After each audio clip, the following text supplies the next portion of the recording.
ನಮ್ಮ AIDSO ಸ್ನೇಹಿತರುಗಳು ಕರ್ನಾಟಕ ರಾಜ್ಯದಲ್ಲಿ ಕಳೆದ 4 ವರ್ಷಗಳಿಂದ ವಿದ್ಯಾರ್ಥಿಗಳು ಅಂದರೆ ಡಿಗ್ರಿ PG ಯಾವ degree arts, commerce, science, engineering, medical ಹೀಗೆ ಎಲ್ಲ ಪದವಿ ಮತ್ತು ಸ್ನಾತಕೋತ್ತರ ವಿದ್ಯಾರ್ಥಿಗಳಿಗೆ ಕಳೆದ 4 ವರ್ಷಗಳಿಂದ ಕರ್ನಾಟಕ ರಾಜ್ಯದಲ್ಲಿ ಸ್ಕಾಲರ್ಶಿಪ್ ಬಂದಿಲ್ಲ, ಅಂದರೆ ವಿದ್ಯಾರ್ಥಿ ವೇತನ ಬಂದಿಲ್ಲ. ಇದರ ಒಟ್ಟು ವಿದ್ಯಾರ್ಥಿಗಳ ಸಂಖ್ಯೆ 4,92,000 ಜನ ಆಗುತ್ತೆ. ಅಂದರೆ ಒಂದು ಕಡೆ ಶಿಕ್ಷಣ ಎಲ್ಲರಿಗೂ ತಲುಪಬೇಕು ಅಂತ ಹೇಳ್ತಾ, ಆಮೇಲೆ ಸಂವಿಧಾನ ದಿನ ಆಚರಣೆ ಮಾಡ್ತಾ, ಮತ್ತೆ ಎಲ್ಲ ಕಡೆಗೂ ಸಂವಿಧಾನದ ಪೀಠಿಕೆಯನ್ನು ಓದಿಸ್ತಾ ಇರೋಂಥ ಸರ್ಕಾರ ಇಲ್ಲಿ ಇನ್ನೊಂದು ಕಡೆ ಅದಕ್ಕೆ ಪೂರಕವಾಗಿ ವಿದ್ಯಾರ್ಥಿಗಳಿಗೆ ವಿದ್ಯಾರ್ಥಿ ವೇತನ ಸಿಗದೇ ಇರೋ ಹಾಗೆ ಅಥವಾ ಸಿಗದೇ ಇರೋದನ್ನ ಸಿಗೋ ಹಾಗೆ ಮಾಡಬೇಕಾಗಿತ್ತು. ಇದು ರಾಜ್ಯ ಸರ್ಕಾರ ಮತ್ತೆ ಅದಕ್ಕೆ ಪೂರಕವಾಗಿ ಇದಕ್ಕೆ ಬಹುಶಃ ಹಿಂದಿನ ಕಾರಣಗಳನ್ನ ಹುಡುಕಿದ್ರೆ ಕೇಂದ್ರ ಸರ್ಕಾರದಿಂದ ನಮಗೆ ಬರಬೇಕಾದಂತಹ ತೆರಿಗೆ ಪಾಲು ಕಡಿಮೆ ಆಗಿರೋದು ಕೂಡ ಇದರಲ್ಲಿ ಒಂದು ಕಾರಣ ಆಗುತ್ತೆ.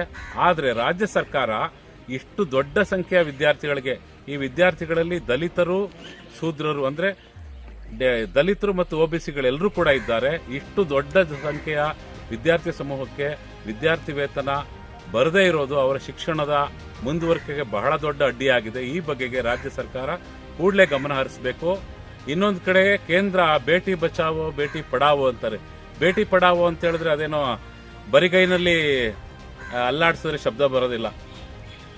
ಬೇಟಿ ಪಡಾವೋ ಅಂದ್ರೆ ಹೆಣ್ಣು ಮಕ್ಕಳ ಶಿಕ್ಷಣಕ್ಕೆ ದುಡ್ಡು ಕೊಡಬೇಕು. ಕೇಂದ್ರ ಸರ್ಕಾರ ತನ್ನ ಪಾಲ ತೆರಿಗೆ ದುಡ್ಡನ್ನ ಕೊಟ್ಟರೆ, ತನ್ನ ಪಾಲನ್ನ ನಮ್ಮ ರಾಜ್ಯಕ್ಕೆ ಬರಬೇಕಾದ ತೆರಿಗೆ ಪಾಲನ್ನ ಕೊಟ್ಟರೆ ಸರಿಯಾಗಿ ಈ ಎಲ್ಲ ಖರ್ಚುಗಳಿಗೂ ನಾವು ಹೊಂದಿಸಬಹುದು. ಇದೇ ಸಮಯದಲ್ಲಿ ಸಮಾಜ ಕಲ್ಯಾಣ ಮತ್ತು ಶಿಕ್ಷಣ ಇಲಾಖೆಯ ಮಂತ್ರಿಗಳು ಈ ವಿದ್ಯಾರ್ಥಿಗಳ ಶಿಕ್ಷಣಕ್ಕೆ ಪೂರಕವಾಗಿ ಕೊಡಬೇಕಾದಂತಹ ವಿದ್ಯಾರ್ಥಿ ವೇತನನ ಇಷ್ಟು ವರ್ಷಗಳಿಂದ ಕೊಟ್ಟಿಲ್ವಲ್ಲ, ಆ ಬಗೆಗೆ ಕೂಡಲೇ ಗಮನ ಹರಿಸಬೇಕು.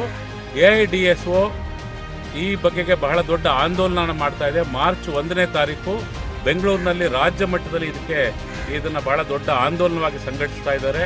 ಇದರಲ್ಲಿ ಬಹಳ ಮುಖ್ಯವಾಗಿ ಈ ವಿದ್ಯಾರ್ಥಿ ವೇತನದ ಅಂದರೆ ಸ್ಕಾಲರ್ಶಿಪ್ನ ಫಲಾನುಭವಿಗಳಾದಂತಹ SC ST ಮತ್ತು OBC ವಿದ್ಯಾರ್ಥಿಗಳು ಬಹಳ ದೊಡ್ಡ ಸಂಖ್ಯೆಯಲ್ಲಿ ಭಾಗವಹಿಸೋದ್ರ ಮೂಲಕ ಯಾರಿಗೆ ಇದರಿಂದ ವಂಚಿತರಾಗಿದ್ದಾರೆ, ಯಾವ ವಿದ್ಯಾರ್ಥಿ ಸಮೂಹ ಇದರಿಂದ ವಂಚಿತವಾಗಿದೆಯೋ ಅವರೆಲ್ಲರೂ ಕೂಡ ಇದರಲ್ಲಿ ಭಾಗವಹಿಸಿ ತಮ್ಮ ಶಿಕ್ಷಣಕ್ಕೆ ಪೂರಕವಾಗಿ ಬೇಕಾದಂತಹ ವಿದ್ಯಾರ್ಥಿ ವೇತನ ಪಡ್ಕೊಳ್ಬೇಕು.